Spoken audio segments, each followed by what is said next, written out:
প্রতিবাদ নির্বাচনে এত অনেক কষ্ট করেছেন, রাত দিন 24 ঘন্টা মানুষের দাঁড়িয়ে দাঁড়িয়ে গিয়েছেন, ভোট প্রার্থনা করেছেন এবং বিপুল ভোটে আমাকে বিজয় লাভ করিয়েছেন।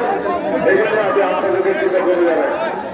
আপনারা সারা বাংলাদেশের মানুষ আপনাদের মধ্যে শেখ হাসিনা হাতকে শক্তিশালী করার জন্য তারা শেখ হাসিনার নৌকা প্রতীকে ভোট দিয়েছেন। এই নৌকা প্রতীক নিয়ে আমরা প্রতিযোগিতা করেছি।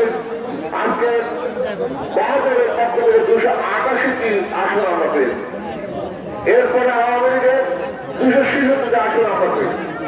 এখন প্রশ্নটি হল, মাননীয় প্রধানমন্ত্রী আমাদেরকে আগেই বলেছেন যে আমার এই বড় দলের মধ্যে আমাদের অনেক জেলা আছে, যেই জেলায় কোনোদিন কোনো মন্ত্রী হতে পারেনি, অনেক বড় বড় নেতা আছে যাদেরকে আমি মন্ত্রী করতে পারিনি, যারা 2বার মন্ত্রী ছিলেন তাদেরকে এবার বাদ দিয়ে আমি তাদের মন্ত্রী করব।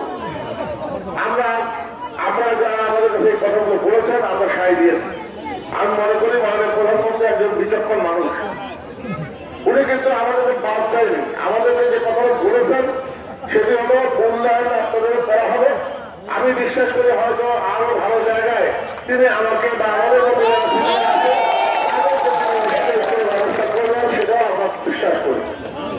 আর এদিকে যে নির্বাচনের মধ্য দিয়ে আপনারা যে প্রত্যাশা করেছিলেন সেই জন্য আপনারা অনেকে দুঃখ পেয়েছেন, কষ্ট পেয়েছেন। কষ্ট আর এই ব্যথা না পাওয়াই আমার মনে হয় শ্রেয়, কারণ আমরা মাননীয় প্রধানমন্ত্রী নেতৃত্বে বিশ্বাস করি, আমরা বঙ্গবন্ধুর আদর্শে বিশ্বাস করি। সেই কারণে কিন্তু আমরা শেখ হাসিনা যে নির্দেশনা দেন সেটাকে আমরা অনুসরণ করি। এই যে নির্বাচন আবার আসছে একটা উপনির্বাচন, আমার সৌভাগ্য হয়েছে যে আমি 2 পাশে 2জন প্রার্থী নিয়ে আপনাদের সামনে এসেছি। ওনাদের প্রার্থীটা ঘোষণা করেছেন। এছাড়া আমি জানি এখানে নাম রাখা এই স্টেজে আরো 5-6 জন আছে। সবাই আমাদের, আমি জানি বড় দল আমাদের অনেক যোগ্য প্রার্থী, অনেক যারা নির্বাচনে প্রার্থী হতে পারেন। তবে প্রার্থী আমরা একজনই হবো, সেটা আমরা আলাপ আলোচনা করে আমাদের দলের নেতৃবৃন্দ আলাপ আলোচনা করে অনেকগুলো জিনিস আমাদেরকে দেখতে হবে। একটা হলো যে জনপ্রিয়তা কার কি অবস্থা আছে, আমাদের অন্যান্য নেতাদের মতামত সেগুলো আমরা দেবো, অন্যান্য সামাজিক সংগঠন নেতৃবৃন্দের মতামত দেব এবং তারপরে আমরা প্রার্থীটা ঘোষণা করবো। আমি অনুরোধ জানাবো আমাদের নেতা কর্মীদের মনে রাখতে হবে যেই আমাদের প্রার্থী মাননীয় প্রধানমন্ত্রী, এটা কিন্তু এরা ঘোষণা করবো না, আমরা এখানে ঘোষণা করবো না, এটা মাননীয় প্রধানমন্ত্রী উনি ঘোষণা করবেন যে কে প্রার্থী হবেন।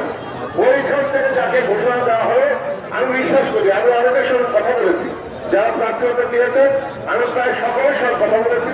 তারা বলেছে যে নৌকা যদি পাই তাহলে নির্বাচন করবো, নৌকা না পেলে নৌকার পক্ষে নির্বাচন করবো। আমি কিন্তু মোকাবের সঙ্গে কথা বলেছি, সমাজের সঙ্গে কথা বলেছি, অন্যদের সঙ্গে সবাই সঙ্গে কথা বলেছি। সুতরাং মাননীয় প্রধানমন্ত্রীর প্রতি সবাই আসতেছি, উনি যাকে প্রার্থী করবেন